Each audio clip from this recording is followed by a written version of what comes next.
So పాపం ప్రతాప్ నుంచి వీర ప్రతాప్గా మారిన ఇప్పుడు థియేటర్స్లో తిరుగులేని తిరువీర్గా మారబోతున్నందుకు కంగ్రాచులేషన్స్ చెప్పేస్తూ తిరువీర్ని మాట్లాడవలసిందిగా రిక్వెస్ట్ చేస్తున్నాను. Thank you media. అండ్ ఇప్పటివరకు అంటే ఈరోజు చాలా హ్యాపీగా ఉన్నాను. ఫస్ట్ బాగా ప్రమోషన్స్ జరిగాయి, బాగా రిలీజ్ అయింది. అండ్ ఈ సినిమాలో ట్రైలర్లో వాడినట్టు నవ్వుతూ నటించాల్సిన అవసరం వస్తుందేమో అని చిన్న నర్వస్ ఉండే. సినిమా పేరే పాపం ప్రతాప్ అని పెట్టారు. టైటిల్స్ పెట్టేటప్పుడు కొంచెం ఆలోచించి పెడితే అది తేడా కొడితే ఎక్కడ తగులుకుంటుందని ఒక భయం ఉంటుంది. సో ఎక్కడ పాపం తిరిగి అవుతానని భయం ఉండింది, కానీ వీరప్రతాప్ చేశారు. Thank you so much audience.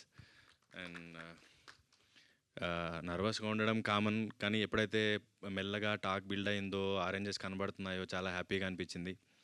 And ఈ సినిమా పర్టికులర్లీ నేను రాత్రి ప్రీమియర్స్ దగ్గర నుంచి ఈ రోజంతా అబ్జర్వ్ చేస్తున్నానంటే ఆడవాళ్ళు ఎంత కనెక్ట్ అవుతున్నారు ఈ సినిమా కంటే. నేను సీన్ చేసేటప్పుడు ఒకసారి వెబ్ సిరీస్ చేసినప్పుడు చాలా ఆలోచించా, చాలా భయపడ్డా ఇది ఎలా పోతుందో, ఎలా తీసుకుంటారు. కానీ సిన్కి ఎక్కువ ఫ్యాన్స్ ఉందే లేడీస్. సో సేమ్ మళ్ళీ నేను పాపం ప్రతాప్ చూసిన తర్వాత ఎక్కువ మేము ఏదైతే నేను ఎక్స్పెక్ట్ చేయాలి ఇంత కనెక్ట్ అవుతారు లేడీస్ అని.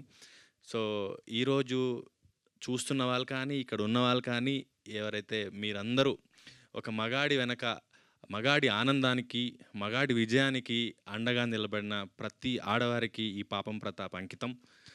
అండ్ ఈ ఆడవాళ్ళు మీ భర్తలకు ఇచ్చే బెస్ట్ రిటర్న్ గిఫ్ట్ ఈ పాపం ప్రతాప్.